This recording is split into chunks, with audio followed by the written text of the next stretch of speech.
You know, it's kind of amazing when you think about it. The company that really pioneered inbound marketing, HubSpot, Hmm. they're actually leading the entire global marketing automation space. It's true. They've carved out an estimated 38% market share globally. 38%. That puts them ahead of some real heavyweights like Salesforce and Adobe. Absolutely. So let's really dig into this. If you're getting ready for a meeting or maybe just trying to get a handle on the business tech world, or heck, just want to sound informed at your next networking event, this deep dive into HubSpot ticker HUBS is really your shortcut. Exactly. And we're going deep here. We've pulled together quite a bit of detailed investment reports, earnings call transcripts, news articles, even their SEC filings. All of good stuff. Right. All to distill what really matters about HubSpot for you. And just to set the scene, the main analysis we're drawing from is dated May 14th, 2025, and the stock price reference point is around $672 back on May 12th. Okay, so our mission today, it's pretty clear. Cut through the noise, give you a really solid understanding of HubSpot's business, its financial condition, and the market dynamics around it. We're aiming for those aha moments without just throwing numbers at you. Precisely. By the time we're done, you should have a much clearer view of HubSpot's strengths, maybe some weaknesses, the opportunities they see, and the threats they face. Ready to jump in. Let's do it. Let's start with the basics, understanding HubSpot's core business. Okay, so fundamentally, how does HubSpot make its money? It's built around this freemium idea, isn't it? Offer some core stuff for free to get people hooked. That's the core concept. They offer basic functionalities for free, which attracts a really wide user base. Then the goal is to upsell those users to premium features within their different software suites, which they call hubs. And does that work? I mean, financially. Oh, definitely. The numbers really back it up. In the first quarter of 2025, something like 98% of their total revenue came straight from recurring subscription fees. That tells you a lot about how sticky the platform is once people start using it. Wow, 98%. So what's the tiny bit left over? That smaller slice comes mainly from professional services. Think onboarding new clients, training sessions, consulting, that sort of thing. Uh-huh. And there's also some revenue from their Commerce Hub for online payments and some revenue sharing deals. But it's worth pointing out, while the subscription model is strong, their average subscription revenue per customer, the ARPC, actually dipped about 4% year over year in Q1 2025. Oh, interesting. So that's a pressure point. It highlights the challenge, yeah? It's not just about getting free users. It's about effectively moving them up to paid tiers and, critically, keeping them happy so they stick around.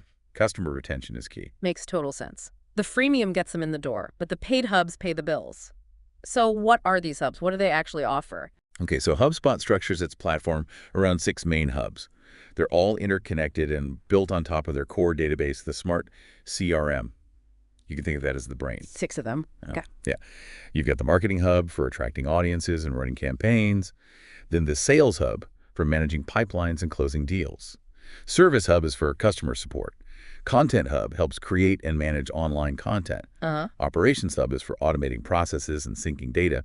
And finally, the Commerce Hub, which handles online sales and payments. That is a pretty complete toolkit for customer-facing stuff. And I keep hearing about their AI push. What's happening there? Right. AI is a big focus. They've integrated their own AI suite called Breeze right across the platform. Breeze. Okay. Yeah. So you get things like AI-powered customer agents for support, prospecting agents for sales teams, content agents to help generate marketing copy. They even have a small business bundle, packaging starter versions. The whole point, their value proposition, is this unified integrated platform. It simplifies a company's tech stack, gives them one place for all customer data. A single source of truth. Exactly. And they've actually seen a tripling in the adoption rate for their Content Hub since they embedded the AI features. So that's a pretty strong positive signal that the strategy is resonating. Okay, so being the central hub for customer operations, that fits with that huge 38% market share in marketing automation you mentioned. That's real dominance. It is significant. As of the end of March 2025, they reported having over 258,000 customers. Wow. Spread across more than 135 countries. And their global footprint is growing. International revenue was about 47% of the total in 2023, and it grew 18% in constant currency in Q1 2025. So nearly half their business is outside the U.S. now. Pretty much. Their main target is mid-market B2B companies, typically 2 to 2,000 employees, but really organizations of all sizes use them. Right. And while they lead in marketing automation, it's important to remember the broader CRM market is way more competitive. Big players there. Still, their customer growth has been impressive, a 27% compound annual growth rate since Q1 2019. Okay, major player, strong growth. What's their core pitch? What's the main benefit they're selling? Their official mission is to help millions of organizations grow better. Simple enough. Okay. The value proposition really centers on that all-in-one AI-powered platform that's designed to be easy to use and integrated. They stress the potential for lower total cost of ownership by consolidating tools onto HubSpot. Right, ditching multiple point solutions. Exactly. And their free CRM is that critical entry point. But, as they add more features, more AI, the challenge becomes keeping it easy to use. Maintaining that simplicity. Yeah. And they constantly need to prove their integrated platform offers more value than maybe picking best-in-class tools for each function, especially considering HubSpot's own pricing can add up as you adopt more hubs. Right? Balancing features with ease of use and justifying the cost. Got it. So, quick recap. HubSpot, integrated, AI-powered platform, marketing, sales, service, etc., built on free CRM. Money comes from subscriptions to paid hubs. Targets mid-market B2B, promises ease, consolidation, growth. Okay, that makes sense. Let's shift gears now to the leadership. Who's steering the ship? Okay, so the CEO is Yamini Rangan. She took the reins in 2021, coming in with a strong background from places like Dropbox, Workday, SAP. Impressive resume. Yeah. And the co-founders are still very involved. Brian Halligan, the original CEO and inbound marketing visionary, was executive chair until just recently, May 2025. And Dharmesh Shah is the CTO. Still setting the tech direction. Right. And Kate Bucher is the CFO. She joined in 2018 from Akamai and has an investment banking background. Interestingly, the executive team overall gets an A+ rating on Comparably. A+, that's high praise from employees. It suggests strong internal confidence, yeah. So what's their track record look like under this team? Well, we've seen the robust revenue and customer growth numbers. They've also strategically expanded the product suite, launching the CMS Hub and Operations Hub back in 2020, and then HubSpot Payments more recently in 2023. And the AI push you mentioned? Definitely. That's evident with Breeze and acquisitions like Frame.ai and Dashworks. The CEO transition in 2021 seemed pretty smooth, and there's a very clear customer-centric focus, which you need in a subscription business. Makes sense. While overall management tenure might look a bit short in some areas, the core leadership CEO, CFO, co-founders show stability. The board also has members with significant tenure. Okay. Now, no company is immune to bumps in the road. How does HubSpot handle crises? Any history there? The sources we looked at don't detail specific major crises they've faced, but they do describe a framework for communication that emphasizes being rapid, transparent, and unified in their messaging. So they have a plan, at least. Seems so. And for more operational issues, like, say, a customer having data problems, they have procedures for rollbacks and restorations. Plus, they maintain detailed audit logs, which are crucial for investigating incidents. Standard best practices there. What about communicating with investors? How transparent are they? They follow the typical playbook for public companies.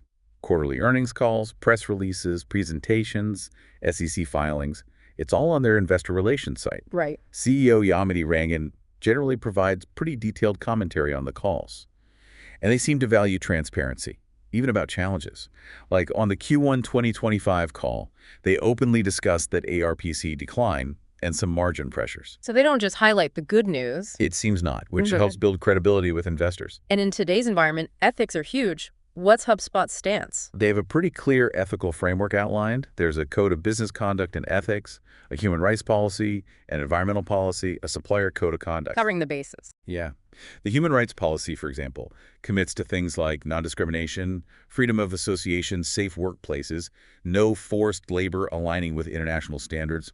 They also have a whistleblower hotline. And that extends to suppliers, too. Yes, the supplier code indicates they expect ethical conduct throughout their supply chain. It points to a broader commitment to responsible business practices. Okay, so experienced leadership, clear communication channels, focus on ethics. Now, let's get into the money side, capital allocation. Where are they putting their resources? A huge chunk goes into R&D, research and development. How much? Well, The spending has grown dramatically. It increased something like 2,300% between 2014 and 2023. Wow, 2,300%. Yeah, reaching almost $618 million in 2023, which was over 30% of their revenue that year. And that high level of spending continued into early 2024. So over 30 cents of every dollar goes back into R&D. Pretty much. The focus is clearly on enhancing the software, boosting AI capabilities like Breeze and Copilot, and integrating everything smoothly. This heavy investment does contribute to their current net losses on a GAAP basis, though. The trade-off for innovation. Right.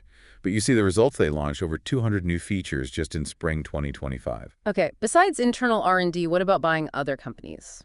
M&A? Their approach seems pretty selective and strategic there. They mainly look for acquisitions that bring in complementary tech or talent, especially in AI. Any recent example? Yes, they bought Frame.ai in January 2025 and Dashworks, both AI-focused. Also Clearbit for data intelligence late last year. Historically, they acquired the Hustle Media Company and Chemvi, an AI startup. So targeted buys to bolster the platform? Seems to be the strategy, yeah. Integrating them well is key, of course. I also saw news about them buying back their own stock. That's new for them, right? It is. In May 2025, the board authorized their first-ever share repurchase program for $500 million. Why now? Well, they're sitting on a lot of cash, over $2.2 billion as of March 31st, 2025. So they have the flexibility. Okay. A buyback can signal management's confidence in the future. It can also help offset dilution from things like convertible bonds or stock options given to employees. Basically, it's a way to return capital to shareholders. Got it. And what about the other way, dividends? Nope, no dividends currently. Huh? They haven't paid them historically either.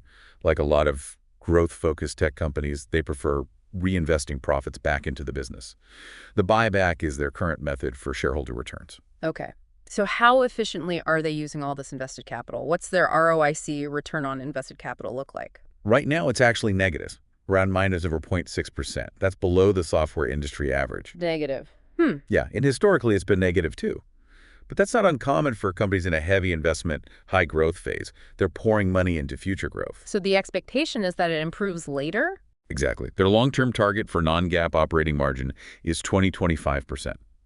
Achieving that would imply much better profitability and, consequently, a better ROIC down the road as those investments mature. Okay, so summing up capital allocation, heavy R&D, especially AI, selective M&A, just started share buybacks, no dividends, negative ROIC currently, but aiming for future profitability improvement. The key question is whether these growth bets pay off long term. Precisely. Now let's dive deeper into the company's financial vital signs with some key metrics. All right, let's hit the numbers. Market cap, where do they stand? As of that May 12th date, with the stock around $672 and about 54 million shares out, the market cap was roughly $36.3 billion. So a pretty substantial company. Okay, $36 billion. And the PE ratio, price to earnings. That one's a bit tricky because their recent GAAP earnings have been negative. The trailing 12-month GAAP PE isn't really meaningful. Right, can't divide by 0 or less. Exactly. For fiscal 2024, the GAAP PE was, well, extremely high. But looking forward, using their non-GAAP EPS guidance for 2025, the forward non-GAAP PE is around 72. 72 times forward earnings. That's pretty rich. It is. It definitely reflects high market expectations for future growth. And that difference between GAAP and non-GAAP, a big part of it is stock-based compensation, a real expense, but often excluded in non-GAAP views to show underlying operations. Okay, so the market's betting big on growth. What do the actual revenue trends show? Well, in Q1 2025, they grew revenue by 16% as reported.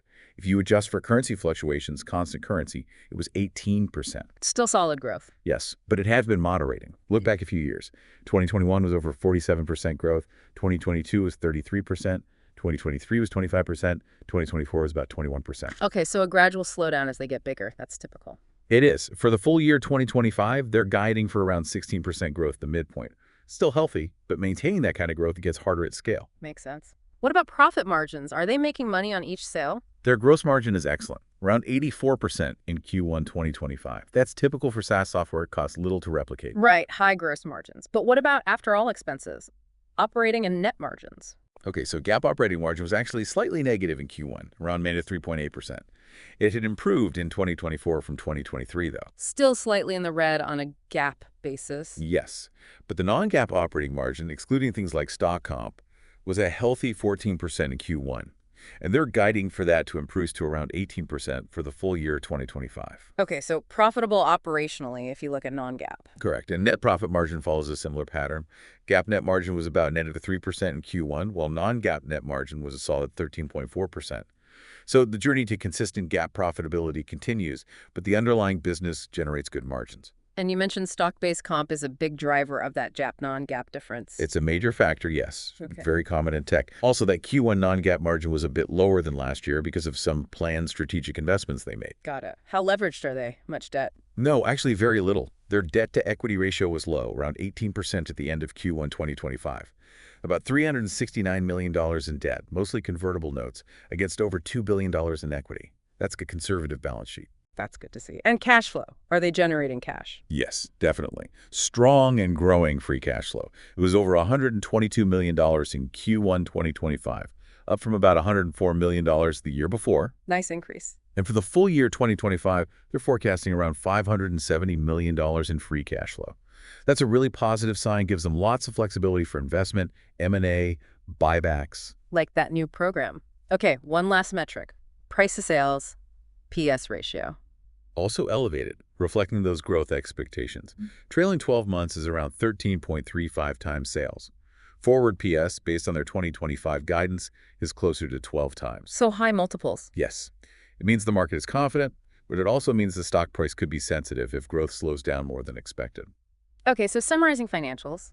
Non-GAAP profitable, strong balance sheet, great cash flow, but GAAP profitability is still developing and the valuation is high, baking in lots of future growth. Right, let's shift to how the market feels about HubSpot. What's the overall sentiment? Generally, it's been positive. The stock has historically outperformed the S&P 500, and analysts mostly rated a strong buy. But what about recently, after that Q1 earnings report? That caused some mixed feelings. They beat revenue estimates, which was good. But the guidance for the future was a bit mixed, and they missed some EPS estimates. Uh-oh. Stock drop? Initially, yes. The stock dipped, but then it recovered some ground, probably helped quite a bit by the announcement of that $500 million share buyback program right after. Ah, the buyback cushioning the blow? Seems like it. News about their AI products, partnerships like the one with Hagen, those usually get a positive reception. But, some analysis out there, like from Investing Pro, suggests the stock might be overvalued based on fundamentals, despite the analyst optimism. So a bit of a tug of war between strong growth potential, AI excitement, and that high valuation, maybe some margin concerns. That sums it up pretty well. What are the analysts predicting for the stock price over the next year? Any consensus? The average 12-month target is somewhere around $762 to $763. That implies some decent potential upside from where it was trading mid-May. But is there agreement? Not entirely. There's a pretty wide range in those targets, from a low of $535 all the way up to $980. So differing views on how much upside there is. What happened after the Q1 results? Did analysts change their minds? We saw a mix. Citi actually raised their target. Scotiabank lowered theirs, but kept an outperform rating. UBS had upgraded before earnings. Many others trimmed targets slightly, but kept positive ratings overall. Needham stayed on the sidelines with a hold, focusing on how HubSpot will price its Breeze AI features. So mostly still positive, but maybe tempering expectations slightly after Q1? It seems fair to say. The focus is on continued growth driven by pricing, getting customers to use more hubs, and the long-term AI potential. Okay, so Q1 earnings were clearly a big catalyst. What else has been moving the needle on sentiment recently? Well, as we said, the Q1 report itself, the revenue beat, mixed guidance EPS miss, caused that initial drop. Right. Then the $500 million buyback announcement definitely provided a positive lift. Ongoing news about their AI strategy, Breeze integration, new AI agents, the spring spotlight event that generally creates positive buzz. The AI narrative is strong. Very much so. And partnerships, like expanding with Hagen for AI video, are seen as positives too. And of course, all those analyst target adjustments post-earnings influence short-term sentiment. The market's really watching if they can execute on the AI and platform strategy to justify that valuation. Let's look at some shorter-term indicators. What about short interest? Are many people betting against the stock? It's moderate. Around 2.76% of the publicly available shares were shorted as of early May 2025. And the cost to borrow those shares for shorting was pretty low, so not extreme pessimism there. Okay. And options trading, any signals from that market? Looking at activity around May 12th, there was a noticeable bullish stance among the big options traders, the so-called whales. Oh, yeah. How so? About 72% of the large trades were bullish, mostly buying call options, which are bets the price will rise. There was put activity too, but the call volume and value were dominant. Looking back over the prior quarter, options activity has suggested a potential trading range. With the next earnings report expected around early August, the options market, even after the Q1 volatility, seemed to lean towards potential upside mid-May. Okay, so market sentiment. Generally positive but cautious, high hopes for growth in AI, tempered slightly by valuation and recent results. Let's pivot now to who owns HubSpot. What's the ownership structure look like? It's heavily dominated by institutional investors, big funds, pension plans, etc. They hold about 92.4% of the stock. Wow, over 92%. Yeah, and it's quite concentrated too. The Yep. top 25 shareholders own almost 66% of the company. Who are the big names? You'll see the usual suspects. Okay. Vanguard, T. Rowe Price, Fidelity, BlackRock, JP Morgan, Wellington Management. All hold significant stakes. Changes in their positions can definitely move the stock. Makes sense. What about insiders, the executives and directors? They hold a much smaller collective stake, around 3.61%. The co-founders, Dharmesh Shah and Brian Halligan, have the largest individual holdings among insiders. CEO Yamini Rangan also holds shares. Do we see them buying or selling much? There are regular filings showing transactions. You often see sales under preset 10b5-1 trading plans. Halligan and another executive, Dawson, had recent sales under such plans. These are common for diversification and aren't necessarily a negative signal. You can track all this on the SEC's EDGR database using their CIK number. Okay, so ownership. Huge institutional presence, founders still have skin in the game. What are the implications of that concentration? Well, with institutions holding so much, their buying and selling decisions can really impact the price, potentially causing more volatility. It also means it's a widely followed stock by professionals. And the founder ownership. That helps align their interests with long-term value creation. Also, with institutions and insiders holding so much, the actual public float shares readily available for trading is smaller, which can sometimes amplify price moves on heavy volume days. How does this ownership picture affect corporate governance? How the company is run? Well, the board of directors provides oversight. They have key committees, audit, compensation, nominating and governance, sustainability made up of independent directors. Independent oversight is key. Yes. And recently, Lori Norrington, an independent director, became the chairperson, taking over from Brian Halligan.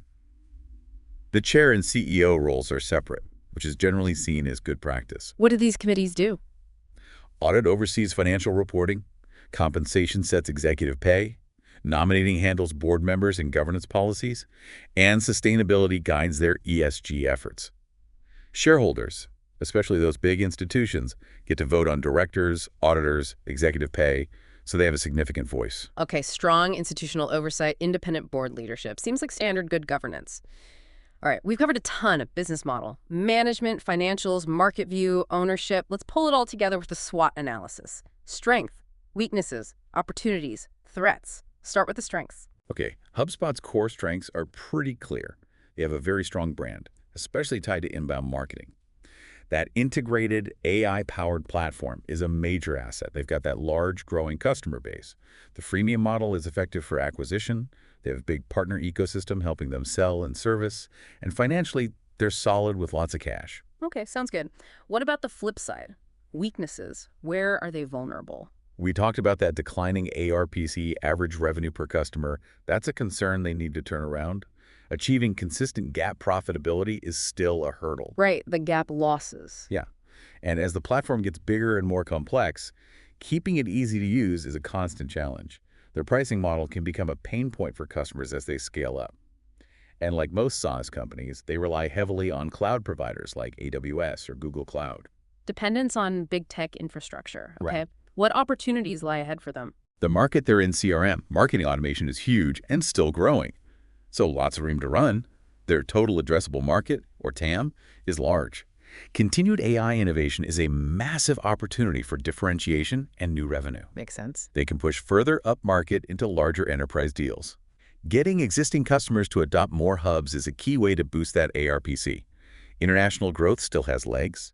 And the trend of companies wanting to simplify their tech stack plays right into HubSpot's all-in-one approach. Lots of avenues for growth. Finally, what are the external threats they need to watch out for? Competition is intense. Salesforce, Adobe, Microsoft, plus newer players, everyone's investing heavily in AI and integrated platforms. A crowded field. Definitely. Macroeconomic uncertainty is always a risk. Could slow down business IT spending. The regulatory landscape, especially around data privacy and AI ethics, is constantly evolving and could bring new compliance burdens. Regulations are a big one. Also, U.S. imposed tariffs could be a factor. They might increase HubSpot's costs if their cloud providers face higher prices for hardware, and those costs get passed on. Tariffs could also indirectly hurt customer demand if businesses tighten budgets. Ah, the indirect tariff impact. Interesting. Plus, the usual suspects. The rapid pace of tech change means they have to keep innovating fast. Cybersecurity is a constant threat, and currency fluctuations can impact their international results. Okay, a complex mix of internal strengths, weaknesses, and external opportunities, threats. Let's wrap this up. What's the bottom line from this deep dive? Well, HubSpot is clearly a major force, an innovator in the CRM and marketing automation world. They have strong fundamentals, a clear AI-focused strategy, and a generally healthy financial picture, especially looking at cash flow and non-GAAP metrics. But they operate in a fiercely competitive market. They need to fix that declining ARPC trend and get to consistent GAAP profitability. Their valuation is high, pricing in a lot of future success, which adds risk if they stumble, and they face those macro, regulatory, and even potential tariff headwinds. So, for an investor, From a value perspective, the competitive advantages and industry growth are attractive. But the key is execution. Can they turn those big investments, especially in AI, into sustainable profits, better ROIC, and keep that free cash flow engine humming? Investors really need to weigh the significant growth potential against that premium valuation and the market risks. it comes down to converting that big user base and expanding platform into consistent, high-quality earnings. That's the core challenge and opportunity. Okay. And with all that swirling around, here's something to chew on. Given HubSpot's deep dive into AI, how do you think traditional jobs in marketing, sales, customer service might actually change? What kind of new skills will people using platforms like HubSpot need to thrive in the future? That's a great question to ponder. Thanks everyone for tuning into this deep dive on HubSpot. We hope it gave you a useful, condensed understanding of this key software player. Yeah, we hope this was a valuable shortcut for you. And if you did find this analysis helpful, please consider subscribing to the Stock Analytics AI YouTube channel.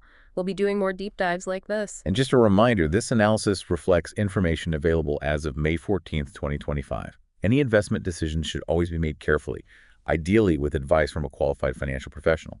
Also, AI was used to help synthesize the outline for our discussion today.